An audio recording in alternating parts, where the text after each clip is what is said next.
Today I'm going to share with you an incredible drink, an incredible plant that is everywhere around us, and it's nutritious, gives us lots of energy, it cleans our blood, it is amazing, and it is nettle. And it's also really good.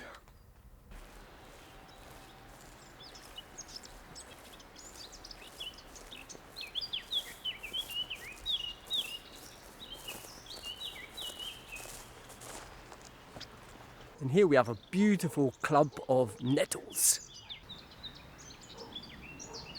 So for lots of people, nettles are considered weeds, and they can't wait to just dig them up. But they're actually incredible superfood nettles. They contain tons of iron and calcium and vitamins. And if you touch them, of course, they prickle you, right? When we harvest them, I prefer to wear gloves, to be honest. We want to leave the roots in the ground so they grow again, right? And in the old days, they knew the power of nettles. They would, in springtime, do a cure with nettles. They would drink a lot of nettle tea, eat lots of nettle soup, and it's a way of cleaning your blood.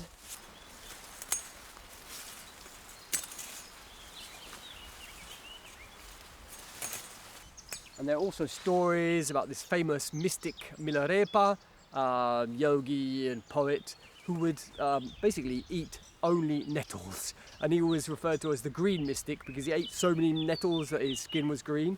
But they give you vigor, nettles. They really give you a lot of energy. And if you're coming out of an illness or fatigue, nettle tea will do wonders to boost your energy. Yeah, they're just nature's friend. So I'm not going to be greedy, I'm just going to gather a couple of bag loads.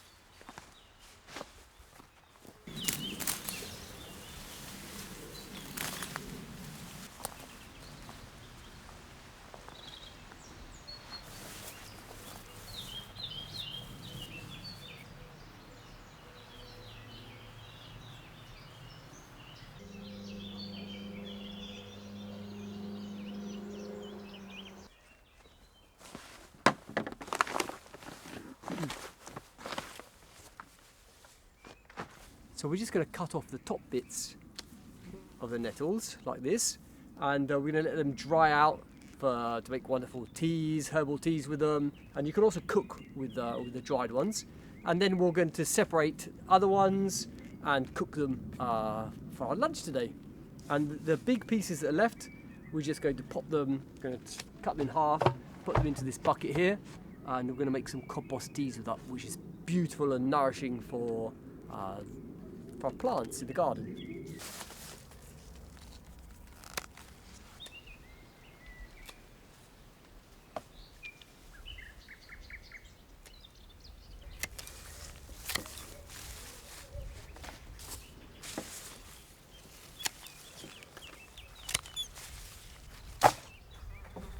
And they dry out pretty quick. And you know when they're dried out because they're all crunchy.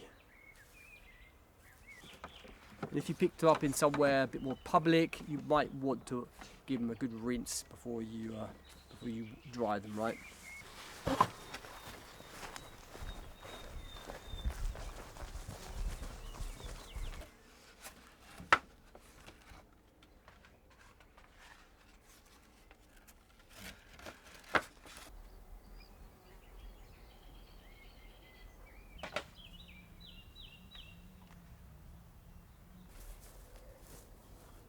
For the compost tea, it's better to use rainwater or water without chlorine, possibly.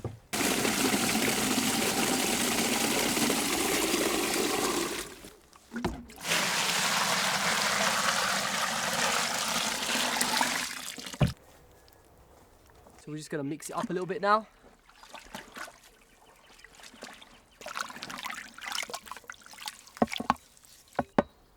I'm going to leave it there for about a week. And we'll come back and see what it's like. It's good to cover it over, especially if you're in somewhere that's a bit warmer, where you might have mosquitoes. You're gonna get lots of flies coming in this because they love it, because it's gonna be stinking and it's just gonna be so full of nitrogen for the soil. It's gonna be amazing.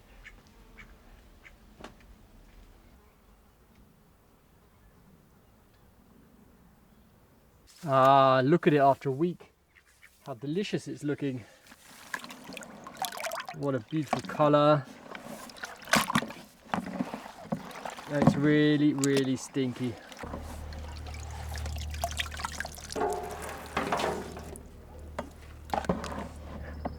Just be careful not to splash yourself.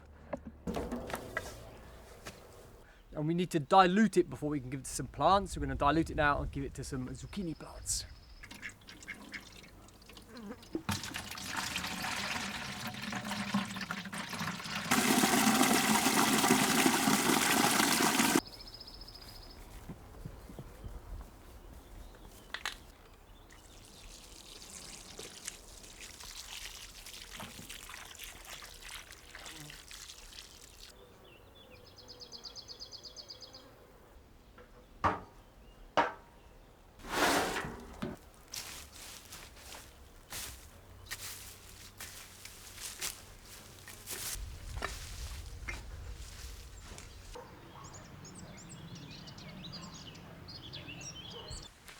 So the nettle juice is also good for the kiwi plants, for example. Now they're growing really fast.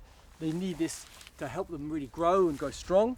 We can give it to young fruit trees. We can add it to sawdust or small pieces of wood, small cuttings we've got around, and just really helps it to rot down faster.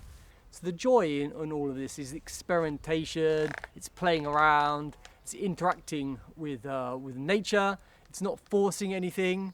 It's seeing how things growing and just watching this whole cycle of nature is really joyful and interesting.